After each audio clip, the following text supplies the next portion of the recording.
አሸም ቴሌን በመጠቀም በነፃ የአየር ሰዓት ማግኘት እንደምትችሉ ታውቃላችሁ? በመጀመሪያ ኮከብ 999 ትደውላላችሁ መሰላል። ከዛ አሸም ቴሌ የሚለው ላይ ነው መግባት የምትፈልጉት። ስለዚህ መሰላል እያላችሁ አሸም ቴሌ ድረስ መድረስ ትችላላችሁ፣ ወይም ደግሞ 16 ቁጥር ብላችሁ እንደኔ መድረስ ትችላላችሁ። ያው አሸም ቴሌ የሚል መጣልኝ። 3 አማራጮች አሉኝ ለመመዝገብ፣ በነጥብ ለመግዛት እና ቀጣይ ገጽ የሚለው ላይ ደግሞ የአባልነት ደረጃ ወይም ነጥብ ለማወቅ የሚለው ነው። ስለዚህ ያልተመዘገባችሁ ከሆነ መመዝገብ ነው ያለባችሁ መጀመሪያ ተመዝግባችሁ ከሆነ አሁን 3 ቁጥር ነክተን ስንት ነጥብ እንዳለ ማወቅ እንችላለን። 3 ቁጥር አልኩኝ። ይሄው የደንበኝነት ደረጃ ሎያል መደበኛ ነው። ነጥቤ ደግሞ 9348 አለኝ ማለት ነው። ስለዚህ አሁን ይሄን ነጥብ ካርድ ለመሙላት መጠቀም እችላለሁ ማለት ነው። አሁን ካንስል ብለን እንወጣና ድጋሚ እንገባለን። ከዛ አሁንም 16 ቁጥር ሜቢ ይሄን ቪዲዮ ስታዩ ቁጥሩ ሊቀየር ይችላል። መሰላል እየነካችሁ አሸም ቴሌ የሚለውን እስክታገኙ ድረስ ትሄዳላችሁ ማለት ነው።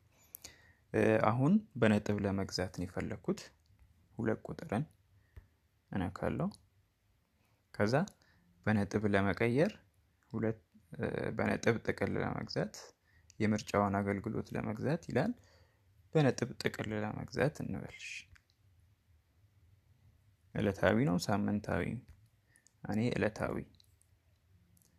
ይኸው 170 ነጥብ 100 ሜጋባይት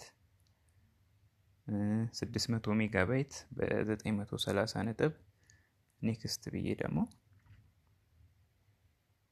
በ170 ነጥብ 25 ደቂቃ እነዚህን ማግኘት ይችላሉ ማለት ነው። እኔ ለምሳሌ 3 ቁጥር በ170 ነጥብ 25 ደቂቃ ልግዛ። ለማረጋገጥ አንደኛ ያስገቡ ይላል። በተሳካ ሁኔታ ቀይረዋል ይላል። አሁን ሜሴጅ ይገባልኛል ማለት ነው።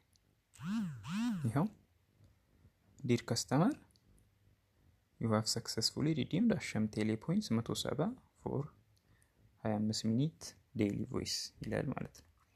እና እንደዚህ አድርጋችሁ መቀየር ትችላላችሁ ማለት ነው። የዳታ ጥቅልም መግዛት ትችላላችሁ። እያንዳንዱ ይሄ አሸም ቴሌ የሚባለው ነጥብ የምታገኙት ምን ስታረጉ ነው?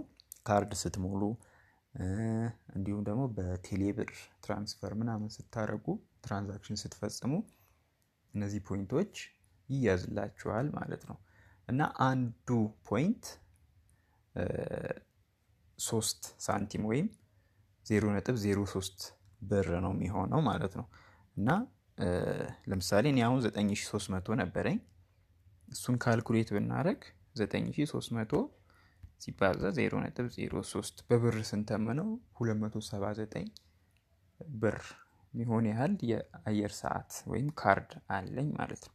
እና እንደዚህ እያደረጋችሁ ነጥብ ሰብስባችሁ የአየር ሰዓት መሙላት ትችላላችሁ።